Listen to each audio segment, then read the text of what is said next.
And, okay, 10 seconds. Okay, you can put, okay, so we're starting in 10. Both are going. Good.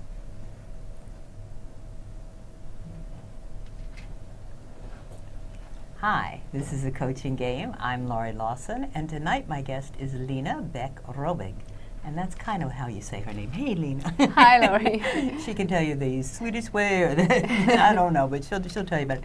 Anyway, I'm thrilled to have you. Thank you for inviting me. I'm thrilled to be here. I have to. I'm going to give Annette.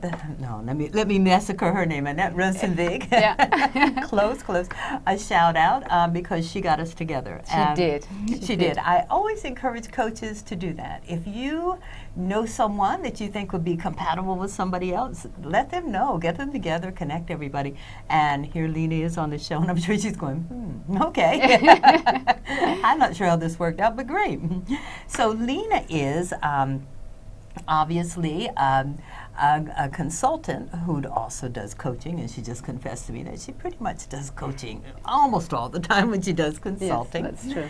And as you all know, this show is based on the fantastic Points of View, which is a card game that was established in Israel by two geniuses, and it is designed to bring right and left brain thinking together. And the results are just amazing. So what I usually ask my guests to do is to look at all the cards, there's 65 of them, and pick one that sort of sings to their heart.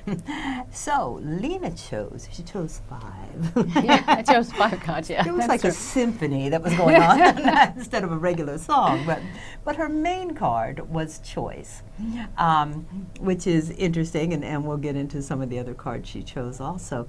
But first, Lena, tell us a little bit about what are you doing right now? What is Beck Global Consulting? What is that? We know it's a sneaky coaching thing, but what else is it? Apart from the sneaking coaching, yes. What we do at Beck Global Consulting is we do leadership development, we do team development, executive coaching, and we also work with board of directors, how to make a board perform as a team. I have never been on a board where we didn't need your services. Okay, what that sounds so wonderful. Dysfunctional about boards? It's like, oh my Yes. goodness. And I don't understand. There's usually no money involved. I know probably at the level you're working. It's like, what is the problem? Yes. But yes, I am good. It I'm so is, glad you're out there doing that. No, you can actually, it's really fantastic working with boards and actually making them work as a team. Yes, it must be a challenge, as we like to say. It is Not a a challenge, problem, but it is a challenge, but it's also an amazing feeling when you actually see them work together as a team and what they accomplish in the future as a team. Yeah. I think once, and I'm talking totally from my experience as a board member. I think if everybody could just get on the same page, it's like it seems like there's always a little extra agenda going on somewhere. Exactly, and it's actually not that difficult to make a board work as a team. The thing is that most boards don't even think about working as a team. Oh, really? Yes. Oh, that's interesting. Yeah. They don't take the discussion. They don't use the tools to do it. They don't take the time. And that's where we come in with our high performance board concept. I like that.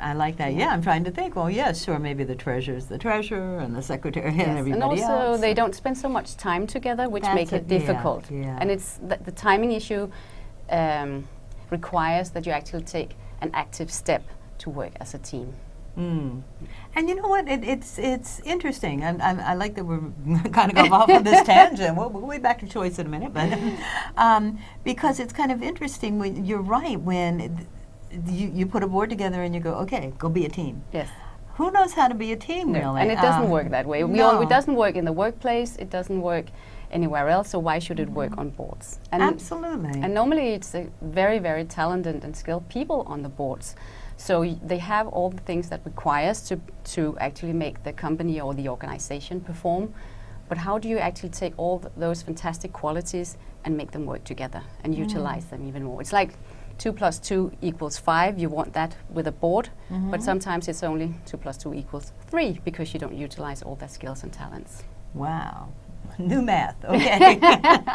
New math. So tell us, how did you get into this consulting and then sneaky coaching? Sneaky coaching, yes. I was actually VP of HR for a global company where I had a lot of leaders come into my office and wanting to talk and discuss things. So I was indirectly coaching them without knowing I was coaching them.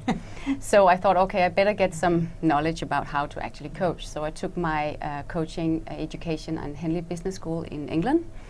And I also took my team coaching education there. So I thought it was just going to be, okay, I get some tools to do that and then that's it. But I got very, very fascinated with coaching when I was there, and it's an amazing impact it has on the persons, on the coachees and the people you coach. And I was surprised, I was actually surprised how big an impact you can have in a very short time if you coach them right. That's amazing, because when I took my coaching, I really took my coach training because I wanted to learn all about me, and that was the first session. It was like, oh, it's all about me. And the second session, it was like, oh my gosh, this is so good. I think I have to share this. Yes. And then when people, because I've been doing it for so long, will go, I don't know, I'm thinking about taking coach training. What do you think? And I'm going, it can only enhance whatever you're doing. I can't imagine it not helping whatever you're doing. No. So you said, okay. How long ago was that? That was in 2000 and must have been 2006, because I started my consulting company in 2008 in Europe. I'm from Denmark, Copenhagen, so I started it in Europe, and so I really like coaching, but I also like to actually consult and help people develop their team, but also develop their leadership skills on a more practical level. So a lot of times I combine the coaching with actual tools for becoming better leaders. And have you seen a change since 2006, because that was 8 years ago, in the acceptance of coaching in the corporate world? I think it's much more known. It is also more accepted. I think we still have a way to go. We're not all the way there. What is always the problem is proving that if you spend X amount of dollars on a coach, what is your return on investment? And I think that is what I always try to bring to the table, because that helps selling the product, right?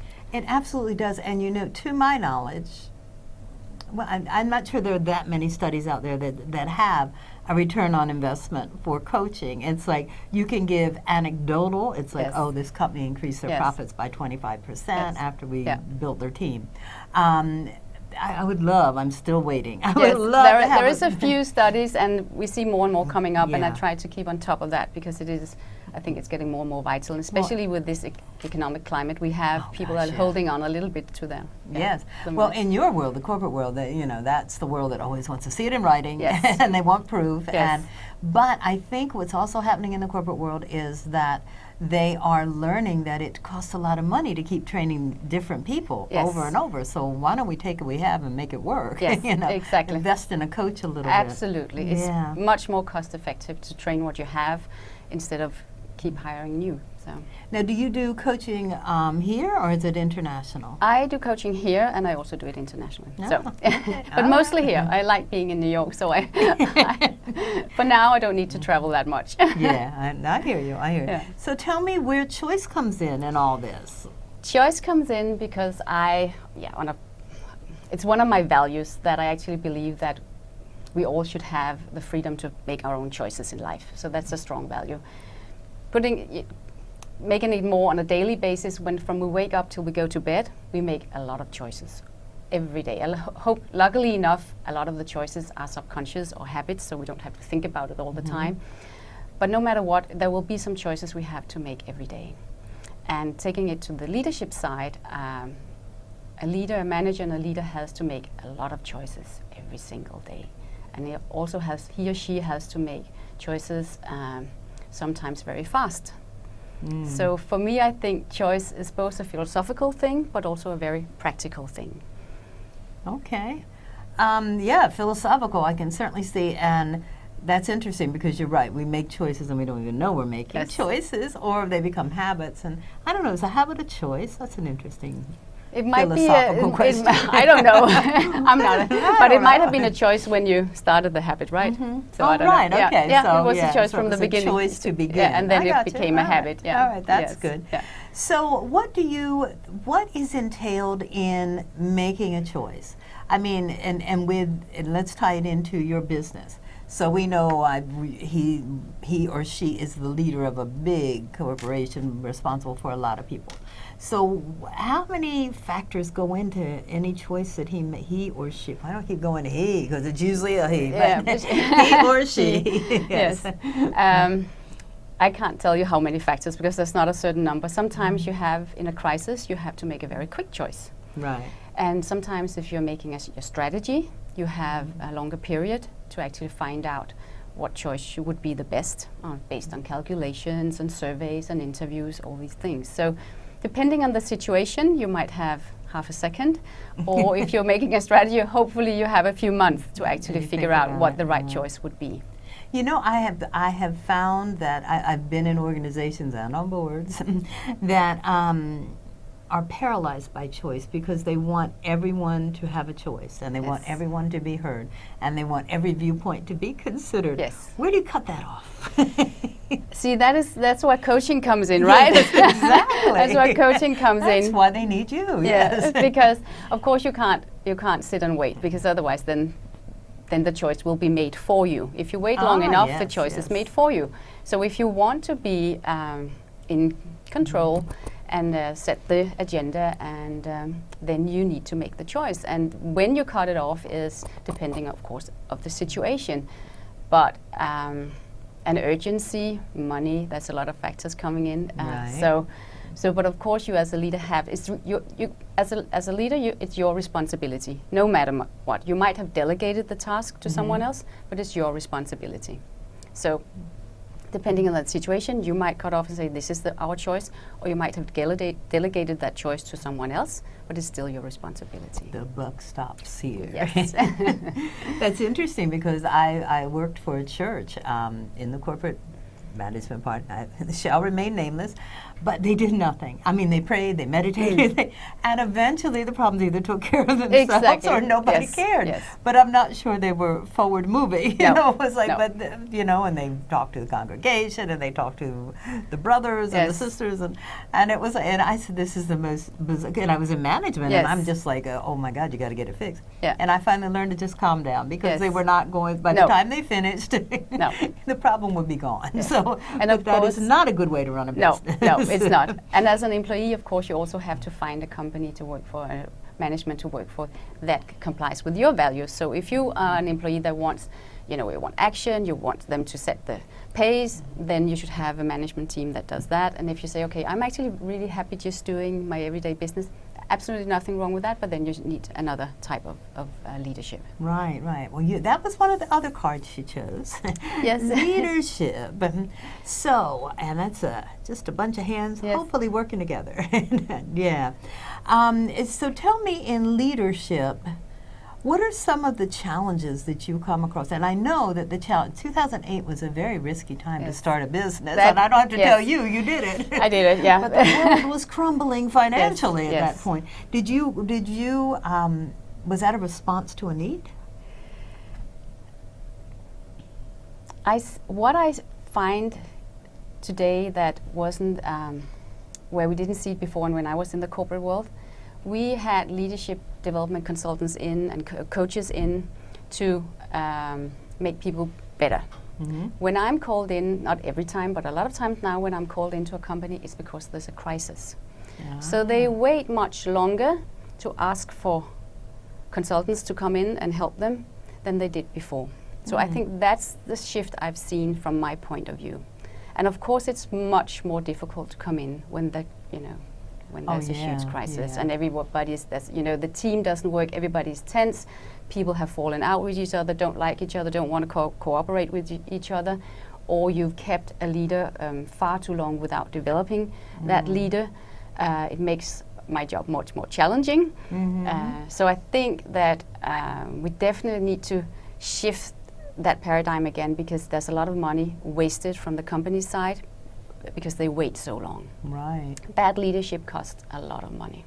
Absolutely. So. It's interesting because coaching has evolved. it used to be coaches were called in as the last resort. You either work with this coach and straighten up, Yes. or you're gone. Exactly. And that was the last resort. Yes. Now I hear you saying they're called in as crisis Yes. managers. Yeah. I'm not sure which is which No, is worse. it might but be. neither seems fun. Yeah. But ideally, it would be a forward-thinking leader that would say, you know what, I've just been promoted and I need to Yes. get a team together. Let me call in a Yeah. coach. Yes. That would be the Yeah. ideal client. Yeah. Yeah. And of course, we still have those clients, and so it's not that all companies do the same, but we still have them. But it's much more effective when you Yeah. are preparing instead of cleaning up, right? Yeah, and it's I don't. It's not the touchy-feely, but it's the emotional IQ part of it, I guess. You know that Yes. is so important. I recently did a couple workshops for Goddard, and I'm going, why? And they have a lot of internal coaches, and it's like, why on earth would Goddard?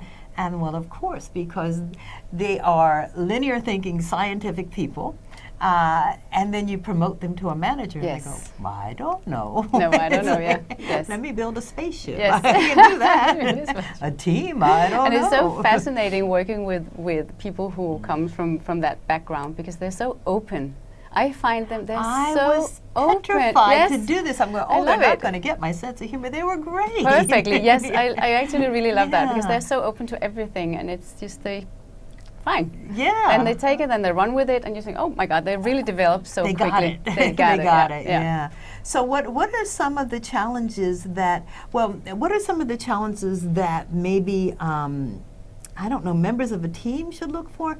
What would or leaders should look for? What are some of the warning signs that a coach call Lena?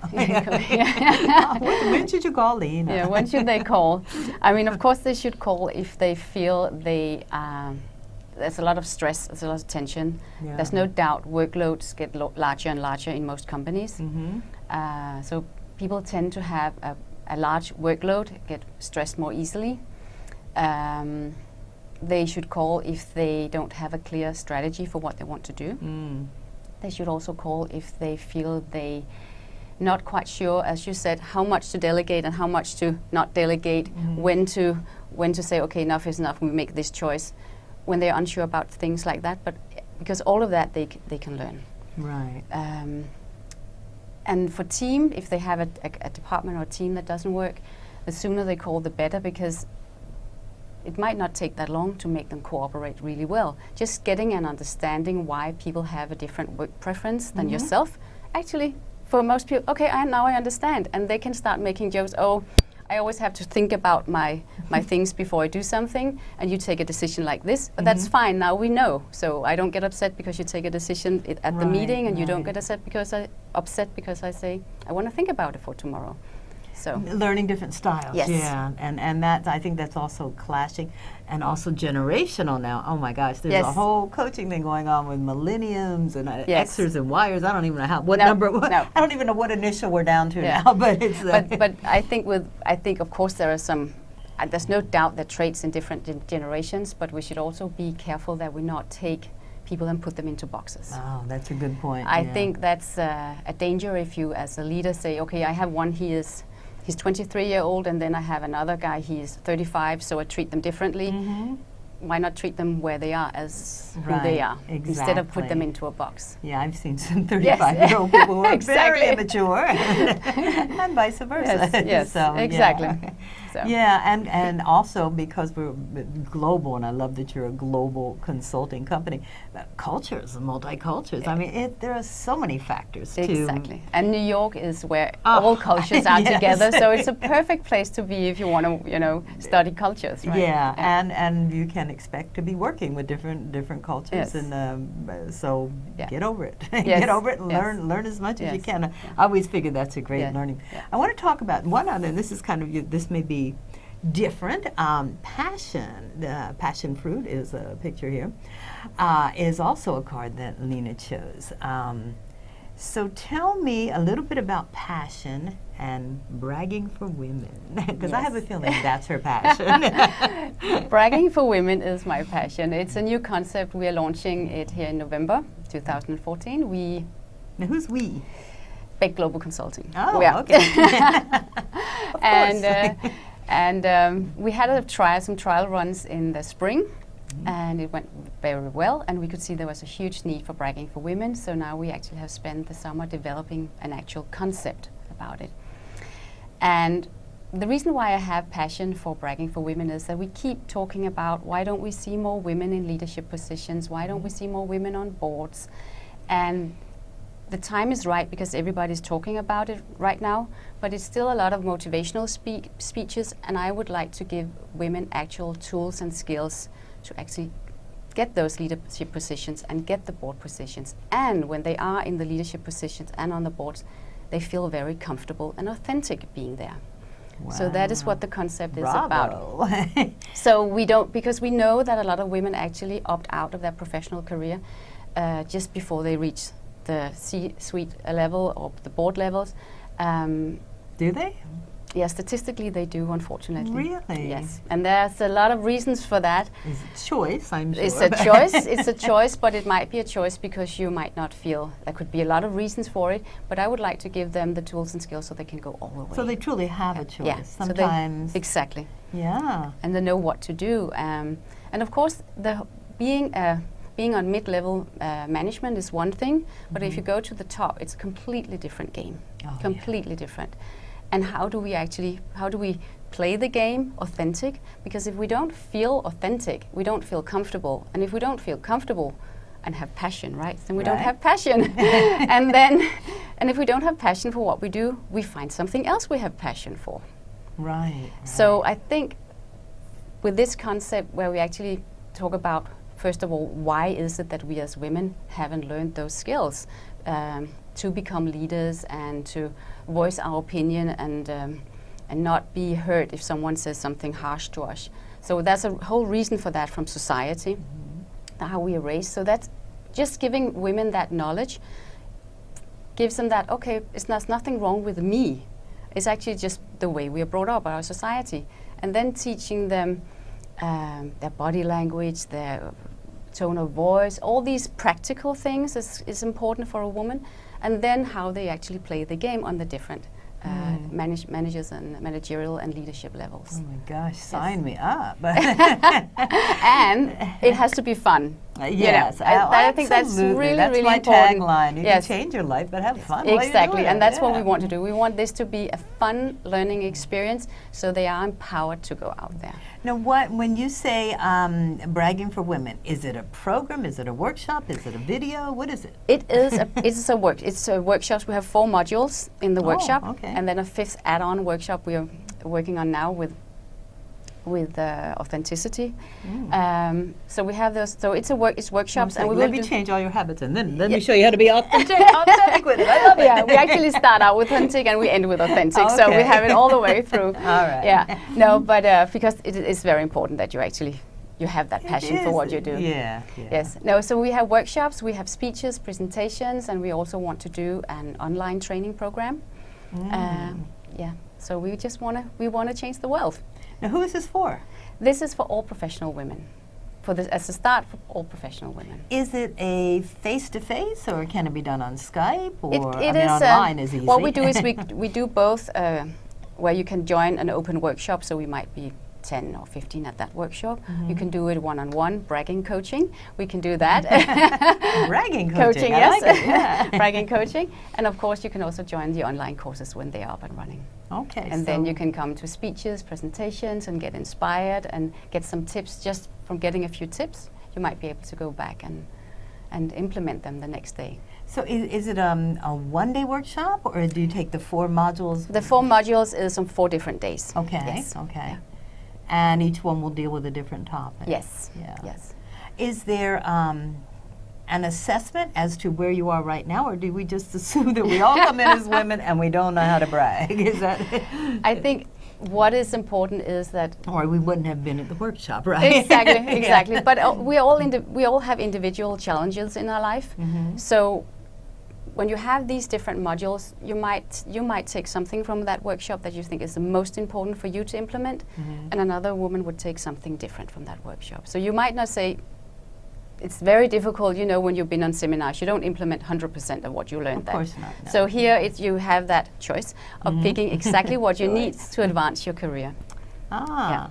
And because what I hear you saying is it will meet you where you are. Yes. And advance you forward. Yes. Wow, how cool is will. that? It will. Now tell us, where can they find out about that? Can they find out about it on your website? They can find out on a website, and we are launching a website called braggingforwomen.com. Oh, Yes. okay. So it has its own brand. I love it. Braggingforwomen.com. It's not up yet, right? It's not up yet. But No, it will. soon? November 13th will be the launch date. Oh, okay. Yes. And when do you think the workshops will be? They will be.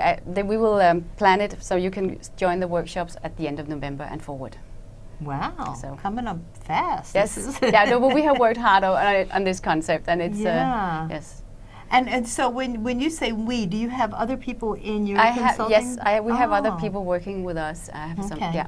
I also have actually men working on this concept as well, because I think What? it's very, Well, very. yeah, they've got it down. They could at least share the secret. But it's also sure. very important not to strain men from this concept, because Absolutely, a lot of yeah. men, they have no problem with women in leadership. They just don't understand what women are going through in a work environment Right. because they're not there. So it's not because they're doing something intentionally, they just haven't seen the problem.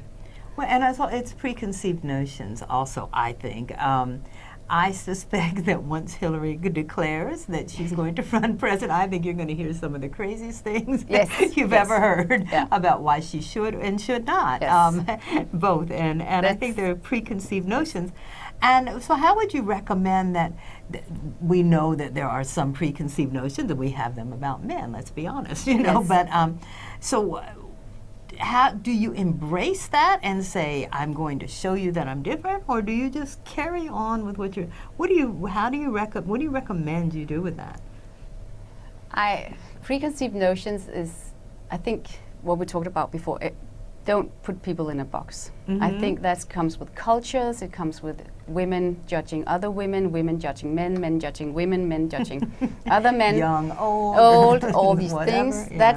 That's point number one in everything. And especially if you want to advance your career, keep an open mind. Because if you have an open mind, you might find the most amazing people to work with if you don't judge them beforehand, right? You don't know what they can Right, actually do. right. So I would say keep an open mind is probably the thing. Number one. Yeah, number one, right? Number one rule, yeah. Number one rule in everything, right? But Yeah. it's really important if you are a leader, you have an open mind towards your employees and your colleagues and everything. What was your question again? Well, I think what I hear you saying is it's like, and if you're put in a box by a preconceived notion, climb on out. Yes, absolutely. And Bragging for Women is going to show you how to do Yes, that. absolutely. How to build that ladder and get on out. Yeah, I love it. I love it. We have like 30 seconds left, believe it Okay. or not. So I want to remind them that not only do you do some leadership and executive consulting, but she's got this that I'm so excited about, this whole thing called Bragging for Women that's going to launch on November 13th. And you can go to that website by then, braggingforwomen.com. Or if you want to talk about consulting, you can go to the one on the bottom of the screen. I want to thank you, Lena. Thank you so for much. It coming was a in. pleasure. This was so much fun Yes, and it was. so informative. I can't wait for Bragging for Women. I'm going to be there. Looking forward to it. Thank you. Thank you. Did that go faster? It went so fast, my God. I looked at the clock, it was 9 minutes, so oh my God. And then somebody said, okay, we have 30 seconds. Okay. All right, let's stop. Thank you so much for your Oh, questions. that was great. For people who don't know each other, Yeah. we did really It's really fun. We did pretty It's darn really fun.